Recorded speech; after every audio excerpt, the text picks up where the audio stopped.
They train like crazy. I know that my guys trained a lot. Our bukatsu started like 4 o'clock and sometimes we left like 10. And we also had daily classes and some people went to train on their own.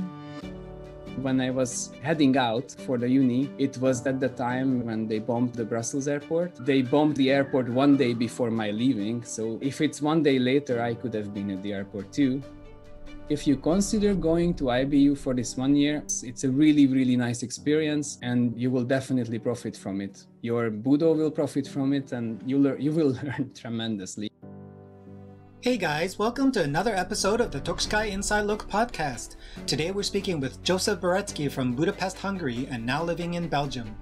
Jozsef has been training for over 17 years, during which time he's had experiences with many of the traditional Japanese martial arts, including Yondan in Jodo, Sandan in Iaido, and Shodan in Kendo and Kyudo.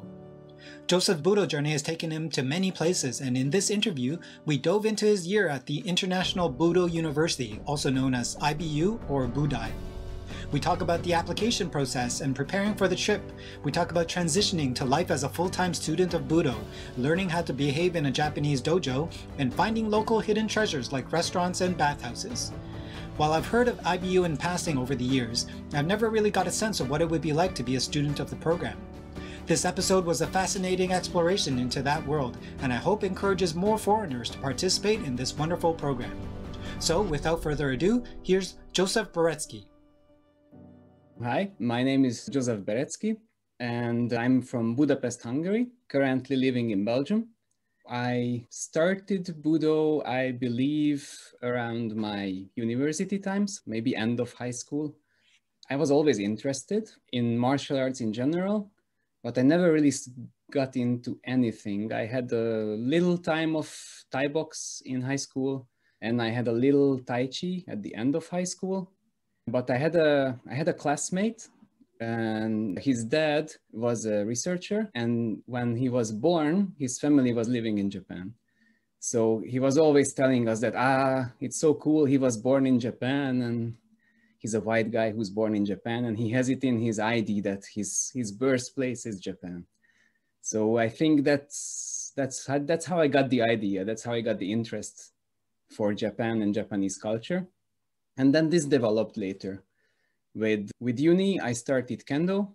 And I think in my first week, or maybe the first month of my Kendo practice, one of our club mates, my future or soon-to-be sensei, Habermeyer sensei, he did an introduction, Embu, for Jodo, because he was starting the club, Shinbukan, at that time. So I went to see that and I started right away because I really liked it. It was much more something that I was interested in. And so I started to doing that next to Kendo. And because I was always there early and they had the trainings lined up like Iaido first and Jodo after. And I was going for Jodo and I was always there like half an hour or sometimes an hour earlier. And I was watching people doing Iaido and I was like, I'm already here. So why not start Iaido too? And this is how I got into the Iaido part. And Kyudo came a bit later. I had some problems with my knees and I had to stop Kendo because I couldn't keep up. And this meant that I have some free time. So what do we do with our free time? We find something else and spend it on that. So I started Kyudo in the Bukyukai dojo that was started by Rusti Robert and Olá Tamás Oleh. And Andrea Kralik was also a big, like a main person in the beginning. And so this is how I started Kyudo in a Heki dojo in Budapest. So I would say these are my beginnings. So you mentioned like several very different martial arts. Maybe you can go over what was the process of looking for them? And then how did you decide you wanted to do it? So Thai boxing and then Tai Chi, Kendo. Iaido was pretty clear. You said you were just sitting there, but all these other ones, you were either actively looking for it or you saw a poster somewhere, and then what was it that made you decide that, okay, I want to try this out? So in high school, I wasn't, well, not even in high school, even before, I was never a sporty kid. And like the things that you do in physical education was never really interesting for me, basketball or soccer or anything like that. So I was always looking for something like martial arts because I don't know, it's cool and it's fun, it looks nice. And but I never really got to the point to start. And I think in my last year, but maybe a little bit more, I had a new biology teacher, and her brother started a Thai box training for a few people in my high school. So I could join that, and it was a really friendly environment, very like, I don't know, very different than I was thinking about, you know, with the gloves and all the strength training. It was very new to me. And then I was looking for something that is more, that I felt that is more fitting for me, that is not really this like super hard strength training. And that's how I ended up in Tai Chi, in Chen Tai Chi Chuan. Mm. Okay. And then you just decided when you went to university that you go back into that kind of stuff with Kendo? How did you? Yeah. When I went to uni, you know, when you start uni, you feel like you have a lot of time. And yeah, that's when I was like, okay, so this is, now I can start new things. And then based on my Japanese interest also, I could, yeah, look around, and we have a really nice Kendo club with Abe Tetsushi sensei in Budapest. And it was just right there, very interesting, very close to my university. So okay. So we know you'll be, like, we'll talk later about you going to Japan, but when were in Hungary, what was the Japanese community like? How much exposure to, I guess, real Japanese culture? And I guess there's restaurants, but like, what was Japan to you in your eyes when you were still in Hungary? Well, for me personally, I didn't have, you know, like direct contact beside Abe sensei with Japanese people. We had I believe like every main city have this anime manga circles with the fans for animation. So yeah, that's for sure. There was a huge group at that time based around an internet forum, and there were like meetings and all different kind of cultures tied into this because everybody did a little of something else. So you had a little of understanding for a lot more things. I remember that one time from this anime group, I ended up connected with one of the Urasenke teachers in Budapest, and I helped him out when he was going for an anime con for some presentation. And yeah, I think it's just because you have so many people with cultural connection, anime connection, and they all were interested in a little bit of different parts of Japanese culture, that it kind of like brought it together. Oh, okay. And then so you're at school, you started Kyudo, you're doing these martial arts. What were you majoring in at school? And then as you were transitioning to finding a job, how were you able to maintain the practices? Well, I was majoring in engineering management. And while as the time was going, well, I had some nice years when, you know, it was the beginning and very enthusiastic. And I think I had like 4 or 5 times trainings a week. And that was really nice, but yeah, I couldn't keep up with that.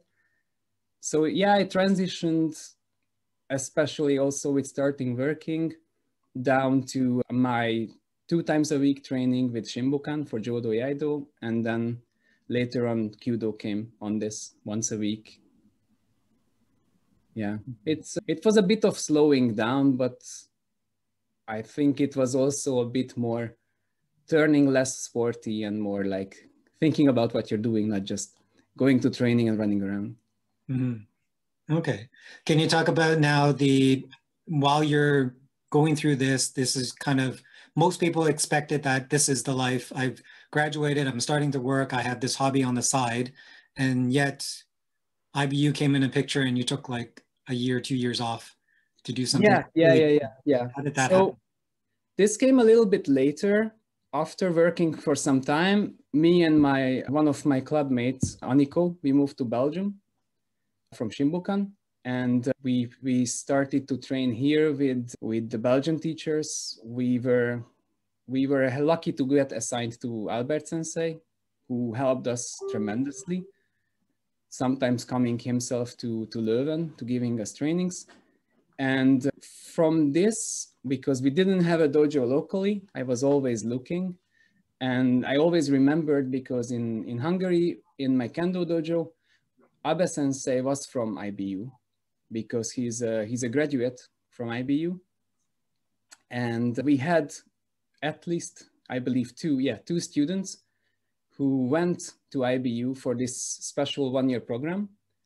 And at that time, it was only possible with Kendo. And I was looking at it all the time, like since then, like, oh, it would be so nice. 1 year in Japan, you could learn so many things, but it's only Kendo and my knees are not good enough.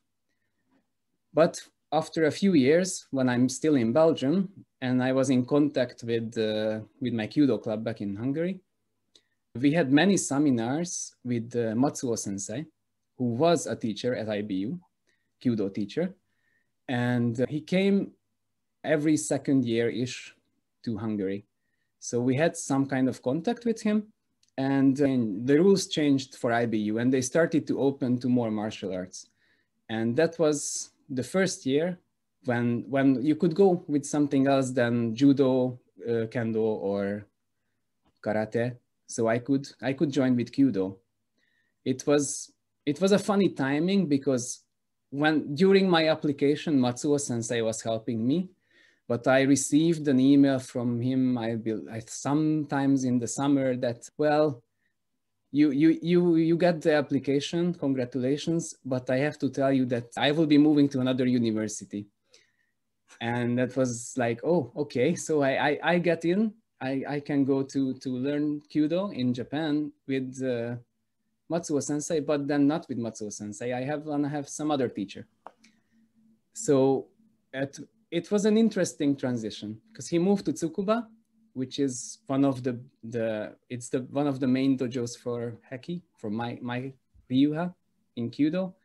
And one of the students who graduated in Tsukuba University took over IBU as a teacher. So this is how I ended up as a student of Harada Sensei, making his life difficult, and he had to deal with me. Yeah. Okay. So I guess it's quite lucky that they changed that requirement for, like, they added in additional martial arts. What other stipulations are there for applying to IBU? I'm expecting that since it's a university program that there's an age limit, or is there other stuff that you can talk about the application? Sure. This is a special one-year program that IBU is doing especially for martial arts students, as far as I know, because it's the mission of the school. It's a private-owned university. And as for age limit, I don't believe so that there is something. Maybe in the fine lines we could find, but honestly, I don't remember having an age limit. It's not really for, you don't really get like a uni education, because you're not there for the main university experience. You're there for practice and for the club activities. So yeah, I think I would say anybody can and should apply, because it's a really amazing year when you can only focus on Budo and friends and Japan culture. But since it's in Katsura, which is a tiny town in like at least 2 hours from Tokyo with public transport, it's gonna be mostly Budo, because there is not much around. Sounds like the dream for so many people. It's really nice, really, really nice. Yeah. Okay. So when you were doing the application, did you have ever a thought that, oh, maybe I won't get in? And then what were you going to do then? Yes, definitely. Yeah.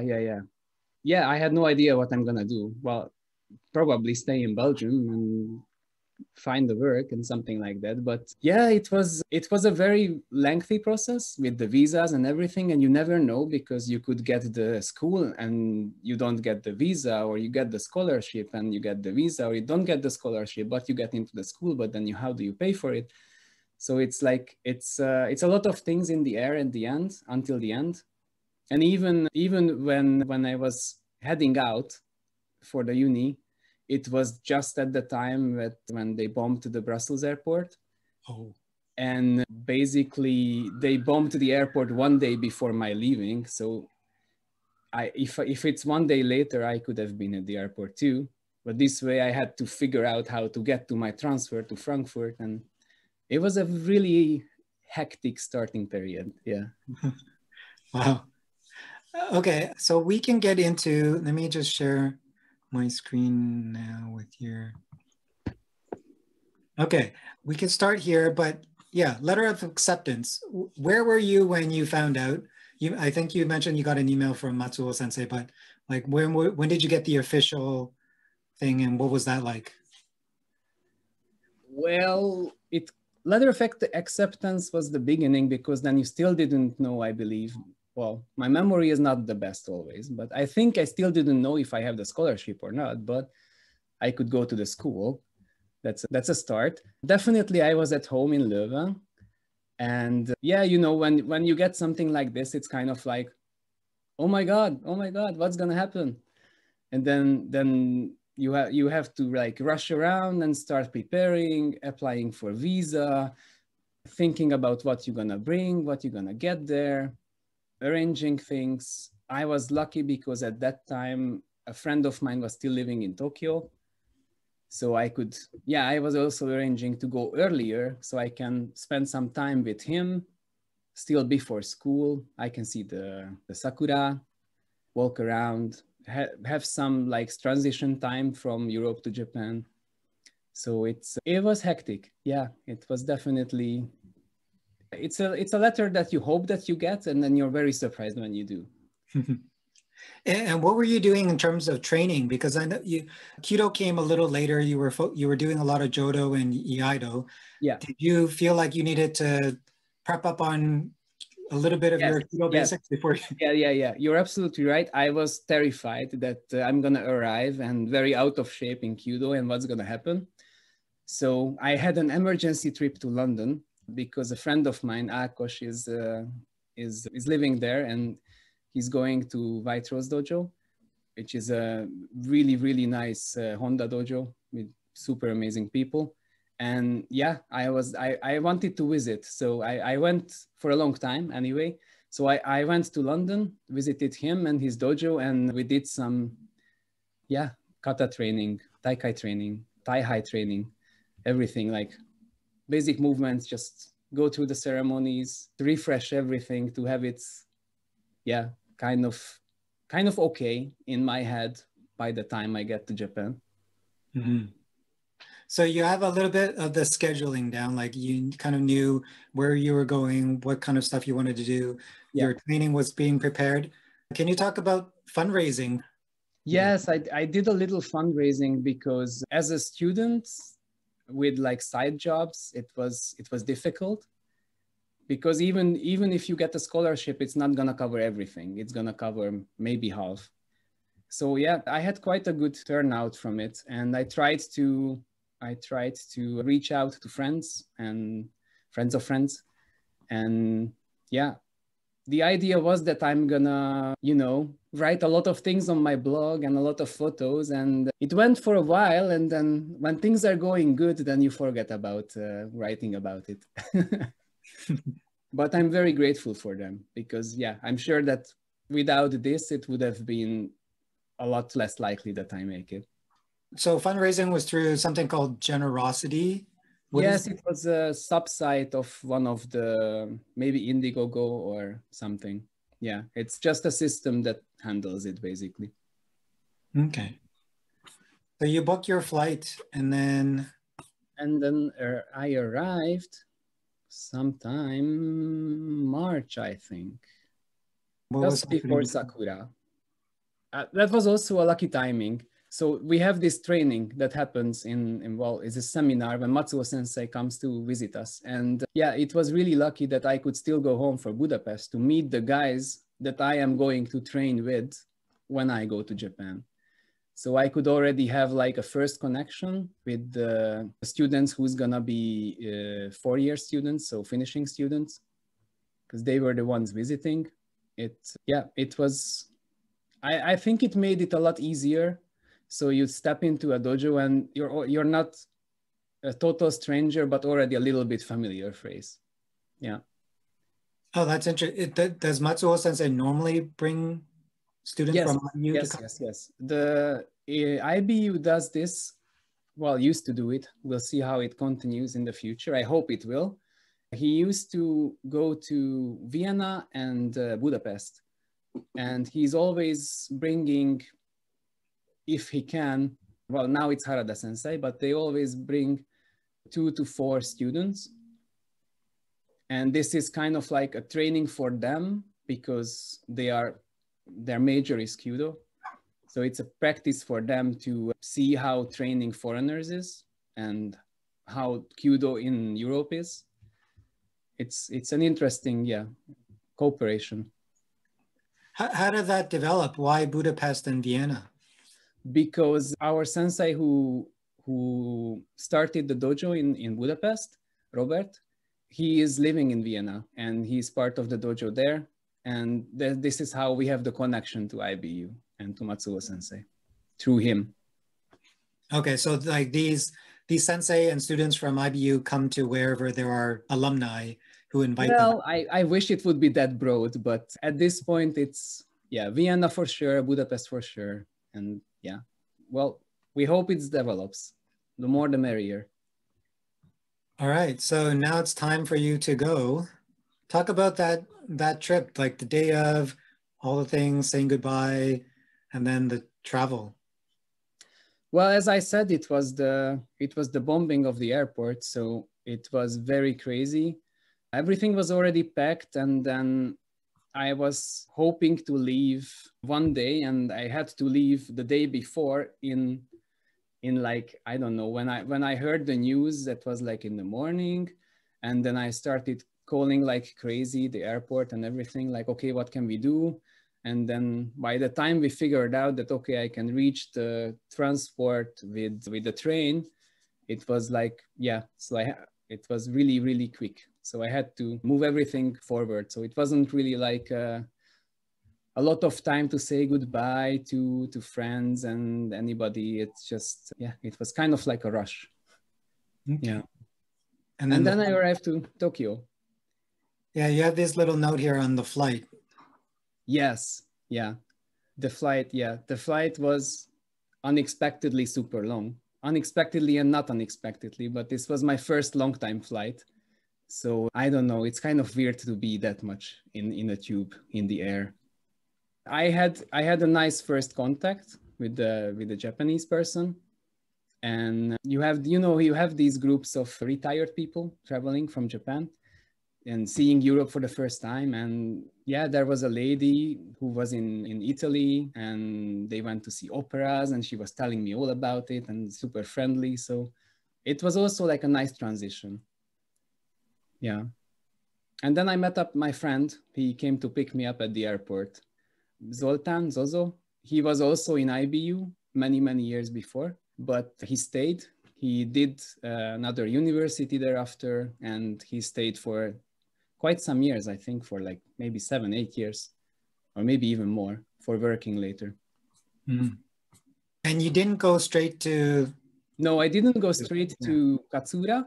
I stayed a little in Tokyo to experience things like the big yearly AnimeCon, which is, every otaku's dream to go to the AnimeCon in Tokyo. So I couldn't miss that, and visiting the Gundam statue that is now old because they replaced it with a new one. And just letting Tokyo in, which is a totally different experience that I don't think you can prepare for it. It feels not so big, but it's tremendous. Yeah, it was a little bit of a culture shock, but in a positive way. I think coming back was harder than going there in general. Actually, why don't you talk about that? Okay, I think going to Japan, especially as a tourist, like if you're not gonna work there, but you're just gonna be, let's say, exchange students or just visiting, you only see the good sides, you only see the nice things, and transitioning to like a very safe, very polite, very clean environment, I think it's a lot easier than when you switch back to Europe with all its nice things, but I think the best thing to say for Japan that it's convenient, and you find it everywhere. Like a good example, when I came back and I was walking in Leuven in the night, I was walking home and I was like, I'm thirsty. Let's just buy something at the next, Jido Hanki. But there is no next Jido Hanki in Belgium, right? It's only in Japan where you have every 20 meters an automat where you can buy a drink, and a lot of things like this, just small things, but you can feel it when it's not there. Mm-hmm. Okay, so now you're kind of established in Japan a little. You've adapted to hopefully the time zone as well. You get to IBU, and then yes. What was that kind of beginning experience? What was it settling in? So in IBU, as an exchange student, like for this 1 year, you live together with the other exchange students in a dormitory. And this is basically your little community, mostly. They are the people you're gonna talk with the most. They are the people who's gonna be your friends if they're gonna be your friends. So it was the meetings, I think. First time you meet your roommate because every room is shared. And I had a super fun Canadian guy. Yeah, Michael was hilarious most of the time. So yeah, you start connecting with people. You talk with each other where everybody's from. I had a lot of people from South Africa, a lot of people from France, from Poland, from Canada, from the US. It's really a nice big mix. And also with everybody for a different martial art. And then you start exploring the city, because yeah, it's a tiny town, but still it's a classic fishing town. It's a kind of inaka, like countryside, but still a town, not a village. So you have some amazing places, like they have a very old Sento bathhouse that is, as you see in Ghibli movies or in Japanese movies. And there is a little shop where they sell not wagashi, but like, these mochi balls, and like an old lady who's making his own Japanese sweets. It really, I think it feels more like you're in Japan than when you're in Tokyo. Could you talk about some of these places? There's the Sento, like what is that? And then yeah, the Sento is, so you have, in Japan, you have onsens, which is the natural bathhouses, and you have sentos where they heat up the water themselves. And it's the Katsura Sento is pretty old, and it's still set up as it used to be. You have the sites for ladies and boys. You have the classic dressing room with the wooden, the wooden like squares where you can put your clothes and close everything in. And then in Japan, you shower outside and you clean yourself, and then you go into the bath. And it's just, it's this like, I don't know, 200-degree water. It melts your skin away and feels amazing. Yeah, it's a little island. I think it's a little island of calm and safety. And then what's this place? This place is one of the ramen places. It was easy to find, and we used it a lot because it's basically across the big supermarket. It's the big supermarket in Katsura. And Katsura is famous which is like a super spicy ramen. And they make a really good version of it.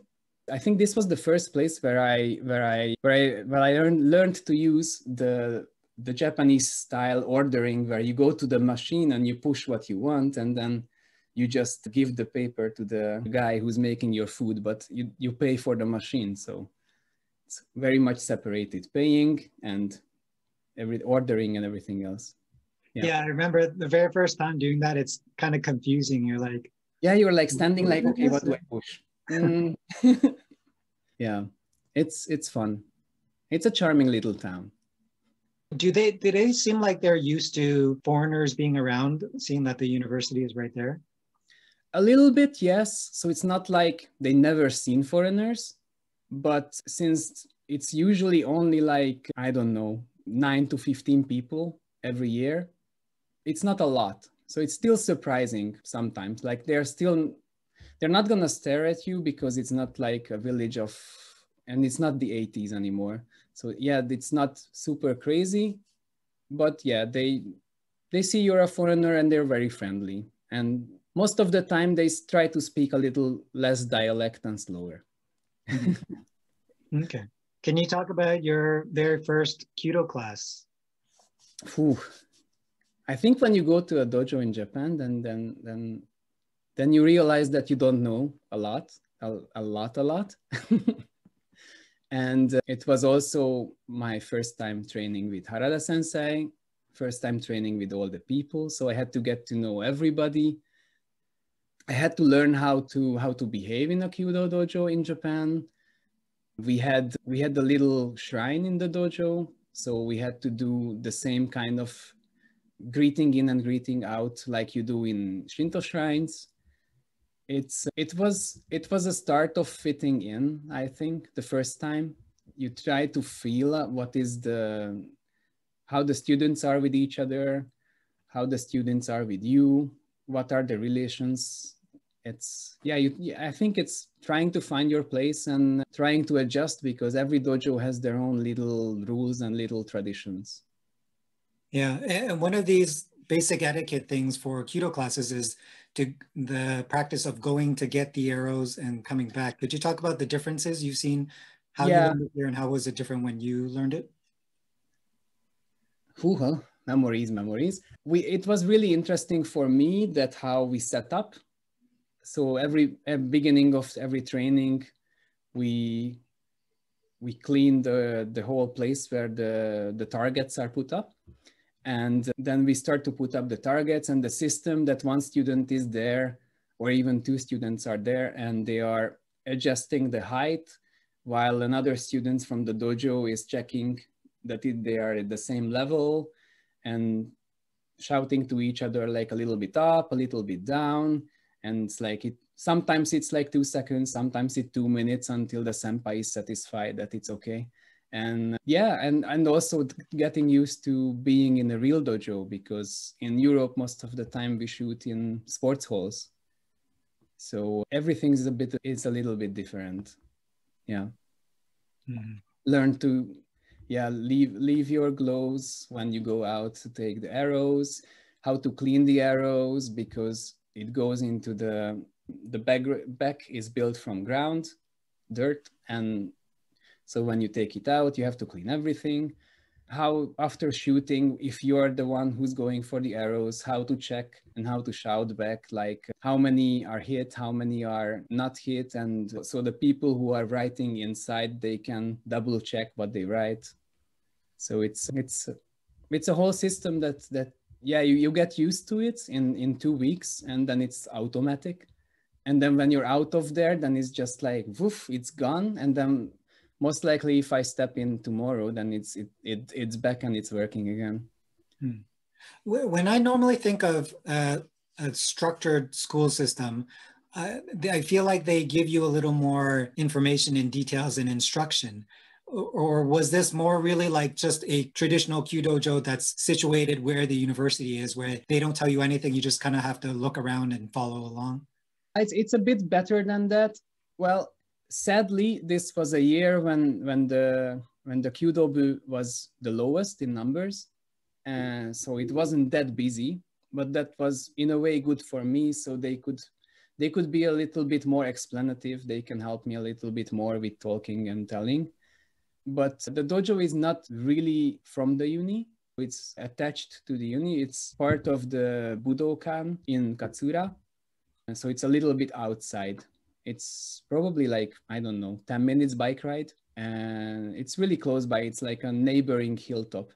And so this way that it's only students and your teacher, it helps. It's easier transition. They tell you a little bit, they wait, they correct you over and over again without any problems. So you get used to it, really. They help in transitioning. Okay. And so what's this? I can't read anything here. Yeah, some things are in Hungarian. This is, well, the first picture you see is the entrance of the dojo, but that's not going to be interesting for the listeners. The second one, it's a Kyudo Taikai competition, because part of the Kyudo club means that you can go to competitions if you get into the team.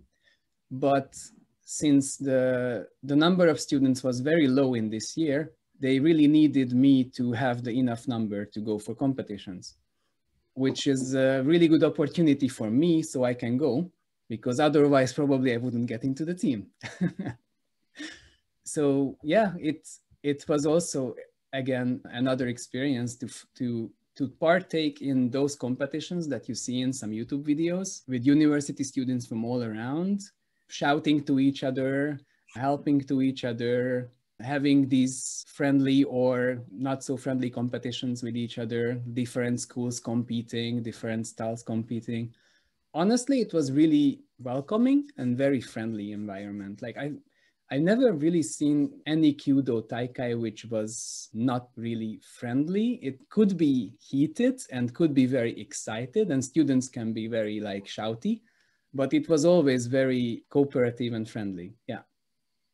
And when you have these like student competitions, they're pretty huge and things happen very quickly. How did you find your way around?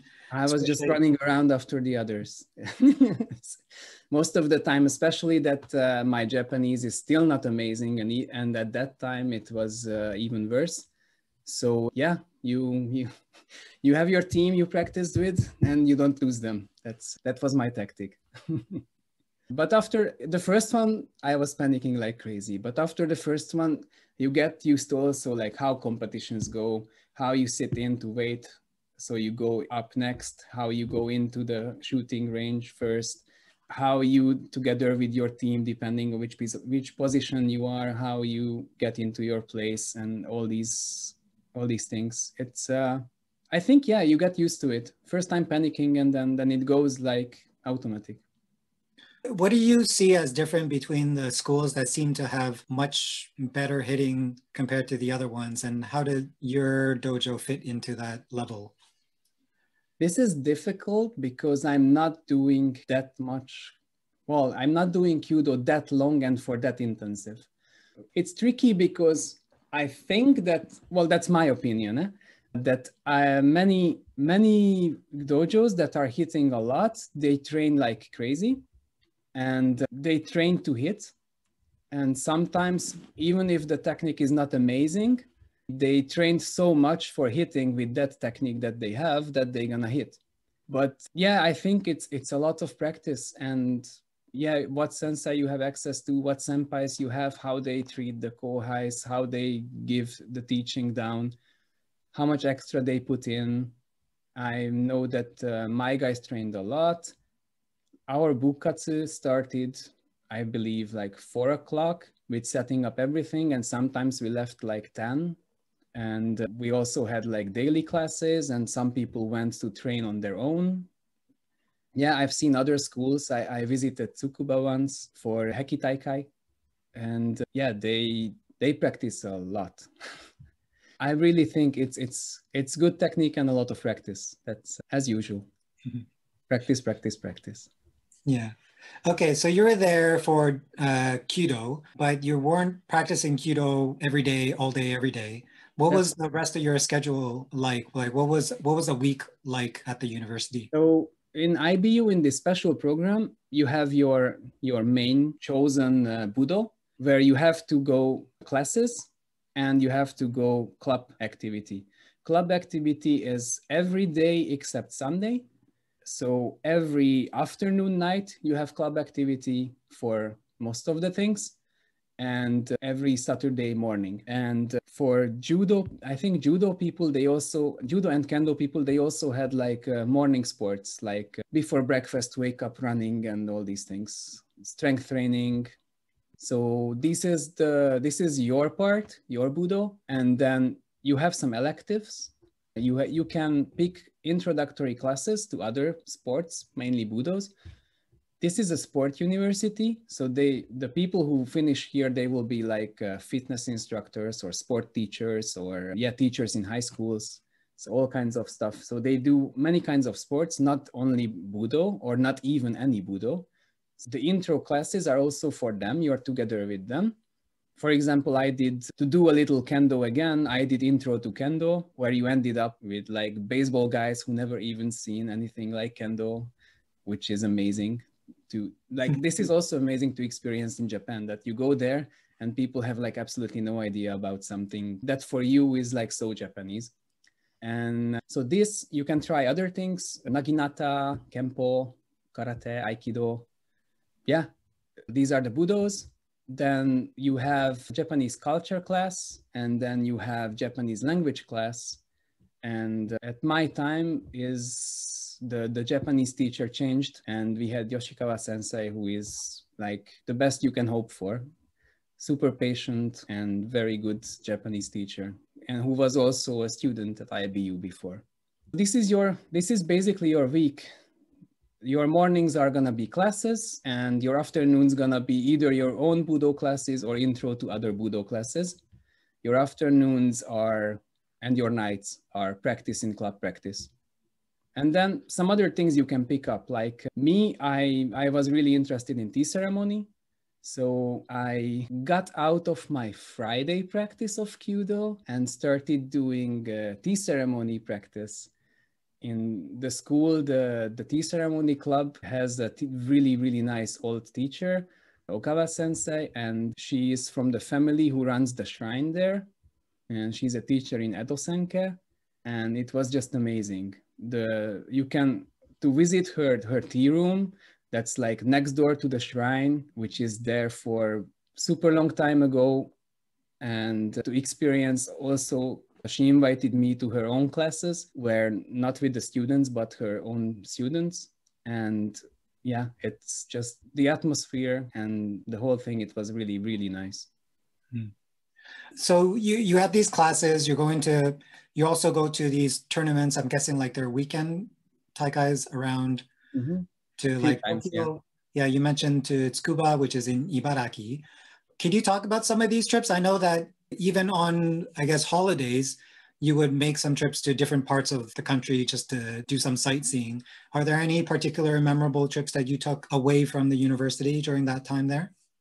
Yes, definitely. I was on a very tight budget, so I didn't travel as much as I would have loved to. Maybe next time.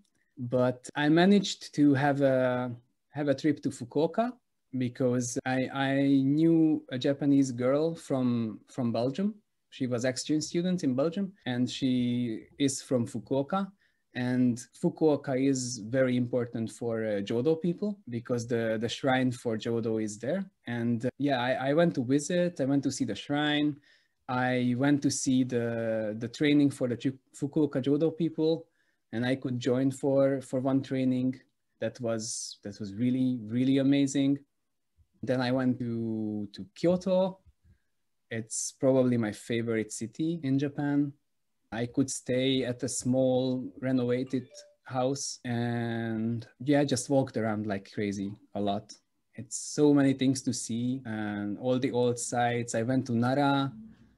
I ended up in Nara without any accommodation, and I slept outside in the night, where deer surrounding you and walking around, and you wake up and you have like, some eyes are looking. It was just, summer, warm, nothing can happen. It's Japan, it's Kyoto, it's Nara. Yeah, the only people that came, that was the deers. Wow. There are certainly probably lots of people that would want to go to Japan, go to IBU. What would you recommend for someone that says that, oh yeah, I don't really know any Japanese. I'm coming for the school. I think I'll just stay at the school. I don't know if I'm okay traveling around. How would you recommend helping them do more of this sightseeing while they're on this trip? Like, what are some of the things that you can help alleviate their fears of? Well, you can definitely go without any Japanese. Especially at IBU, we had many students who don't speak any Japanese. The language teaching at IBU starts from zero because most of the time, at least 60% of the students doesn't speak any Japanese. So you will pick up some things. You will pick up the basics. It's really easy to travel with train and buses, but trains are the easiest. Even not so far from the school, you can find super nice places that you can visit with the train. You are in Tokyo with the train in like 2.5 hours, and even with English in Tokyo, you can get around. There are thousands of websites of how to travel without any Japanese. So I don't think that would be a problem.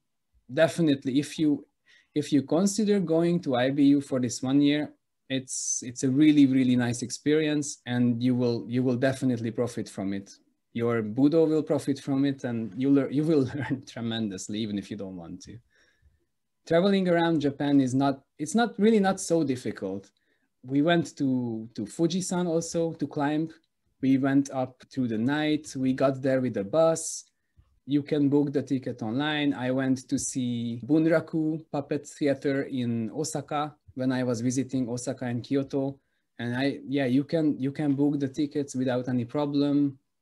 Even with a little Japanese, you can get away. Nowadays, I don't think it's that much of a problem. If you have Google Maps, then you're not gonna get lost. Mm-hmm. Okay. So it sounds like a very eventful experience. You went there, you did a lot of practice, you went to see a lot of places.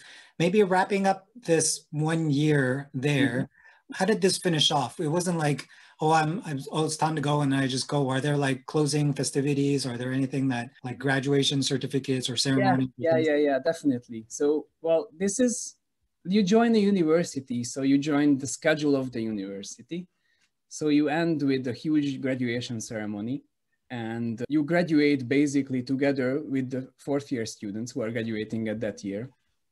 We had a huge graduation ceremony. I was very fortunate that my Sado teacher, her, I think grandfather was also a Kyudo practitioner and tea ceremony practitioner, and she lended me the Monsuki from the grandfather, so I could do the graduation ceremony with the Monsuki and the nice hakama.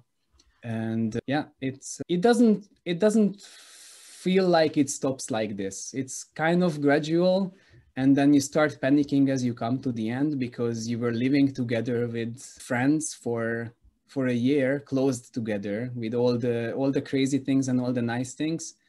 And then you just see that like day by day, there is a little bit fewer of you there. It's a little bit sad. It's kind of very sad, but yeah, it's everything ends. Mm-hmm.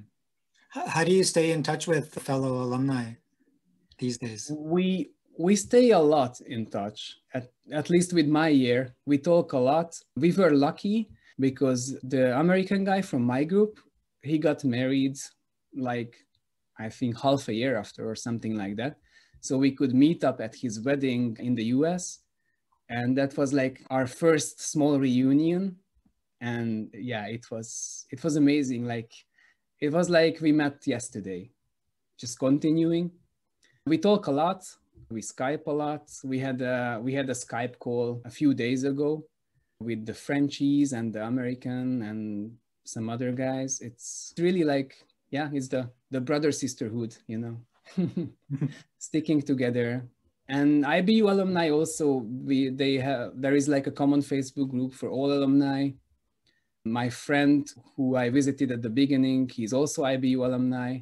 We have another guy who's also from Hungary who still lives in Japan, also alumni. When I came back to Belgium and I visited my now Kyudo dojo in the Netherlands, one of the guys who just came back, also alumni from a few years later, And I haven't met him, but we already started like, oh yes, you're also IBU. How are you? What's up? It's a connection even with people you never met. Mm-hmm.